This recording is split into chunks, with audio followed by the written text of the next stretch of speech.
Hi guys, and welcome back to another video. Today we're going to be talking about some of the most used phrases in the Dead by Daylight community. Therefore, we're not going to be touching on the gameplay at all or anything about the game particularly, but we're going to be talking about, well, you.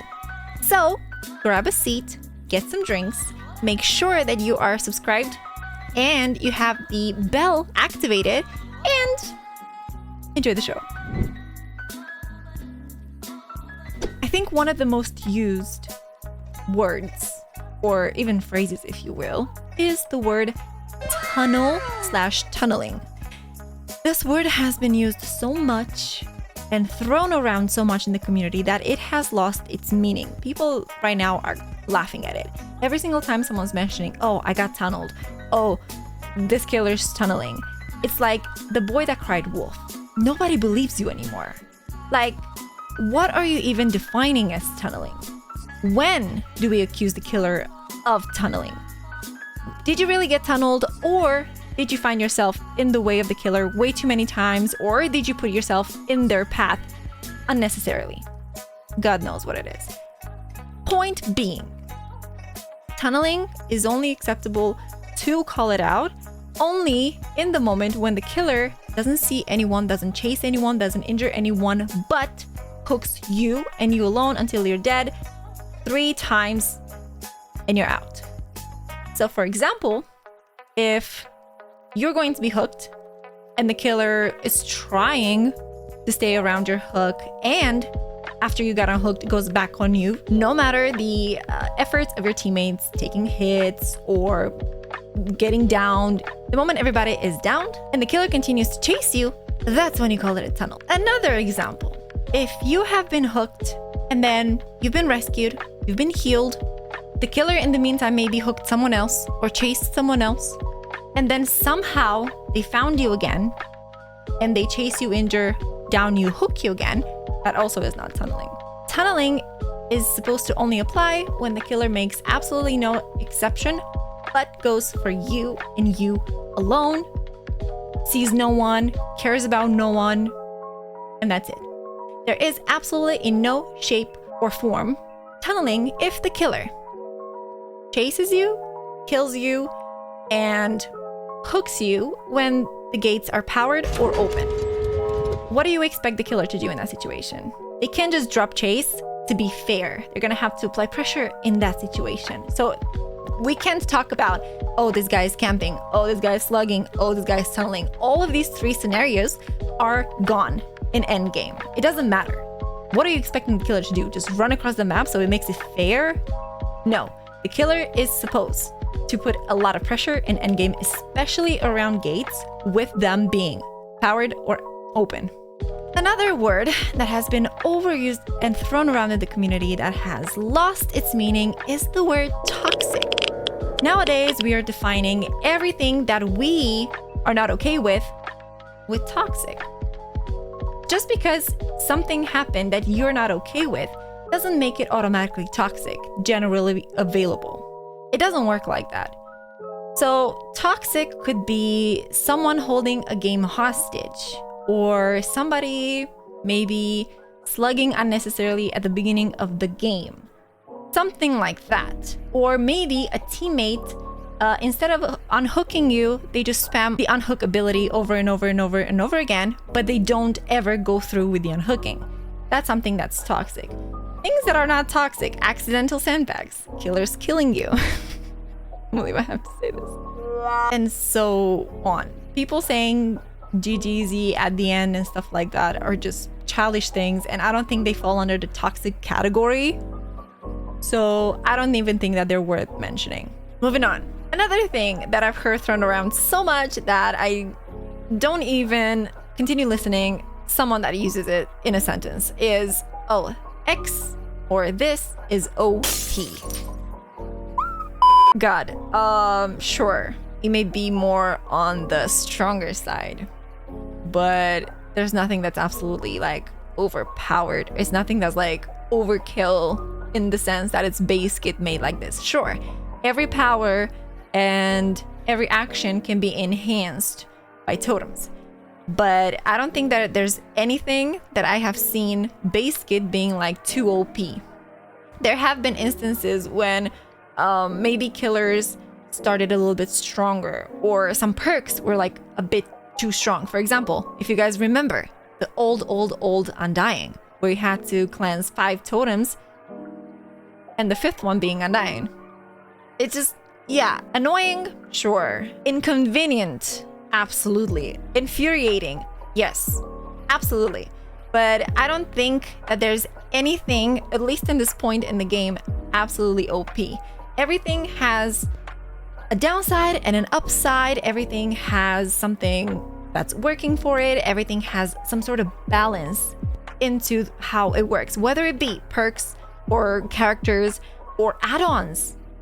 Maybe we can talk a little bit about Michael with Tombstone, but that's, I think, a conversation for another time. I don't think that there's anything that's OP at the moment, and I feel like people are using the word OP or the construct OP way too loosely, and it's super easy to find yourself in a situation where you're like, oh, this killer is OP, oh, this add-on's OP, oh, this perk's OP, and you keep on doing that and doing that and doing that, and one day everything's going to be OP. So what are you gonna do then? What are you gonna do then when everything is OP and everything's annoying you and everything's not working the way you want it because everything's OP? You're going to probably uninstall this game. Maybe that's the answer right there. I don't know. Just don't come at me for that. So I have asked Twitter, what do they think it's a phrase that's overused to the point it lost its meaning? So something else that one of my community members pointed out is the Meg hatred. Sure, it's not a phrase or a word, but I really feel that the Meg hatred has reached its peak. I don't think it can go worse than this. I feel like it's sort of a generational thing in the Dead by Daylight community. Meg has always been that beginner character that has no cosmetics, has only her perks, which are not even arguably, definitely some of the best perks in game. We have Sprint Burst, we have Adrenaline. Anyway, not the point. Meg is getting a ton of hate, and more likely the fact that its users, Meg users, are called Meg heads, coming from the idea that there's nothing in their brain, there's nothing working for them. They're just running around like a headless chicken in the game. They're the ones hiding, they're the ones sandbagging you, even by mistake. They're the ones that don't have the balls to come and save you or, you know, to pull a risky move. I just feel like that's not the case anymore. There's arguably a ton of other survivors that are more than Meg heads. I don't know, twice, thrice more Meg heads. For example, Leon players, or Sables, or Michaela's. I just feel like Meg just needs to be put to rest. I feel like we need to leave this woman alone and move on with our lives because the Meg hatred is just too much.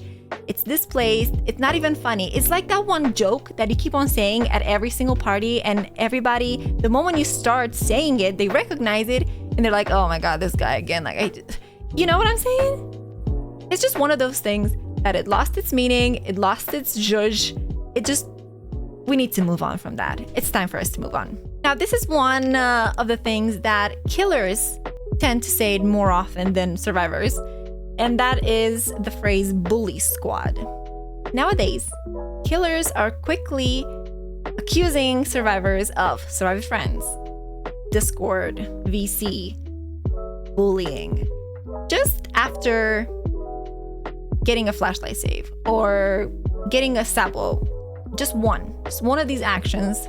That's all it needs to set off the entire, oh my God, I lost because you did this and you were using that and you're friends and blah, blah, blah. I really believe that there's some personalities out there that have a very short fuse, and every little thing the other side is doing, it just traumatizes and frustrates them.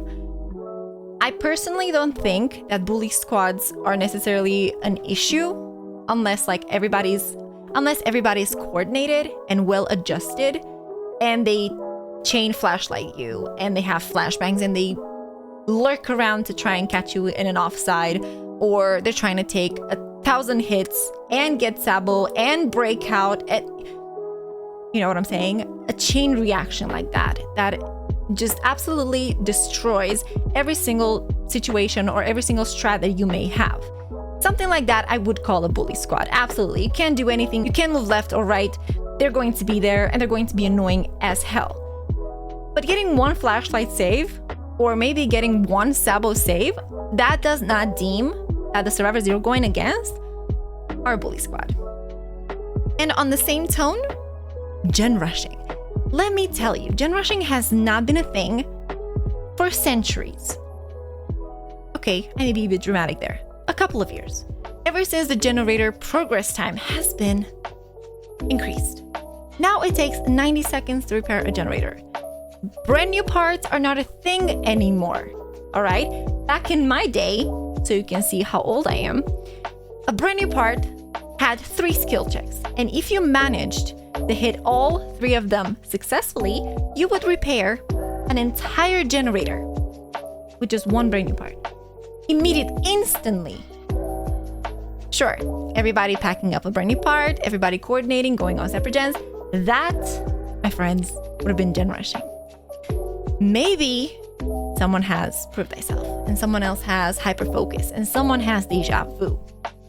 All 3 different perks on 3 different people, right? That doesn't mean that they're gen rushing you. I had, not too long ago, a game against Billy where only one of us escaped. And it was a 15-minute long game. What did the killer say at the end? Oh my god, you guys are such gen rushers. Seriously. Like, my man was so serious. And I said, what are you talking about? None of us had any gen perk.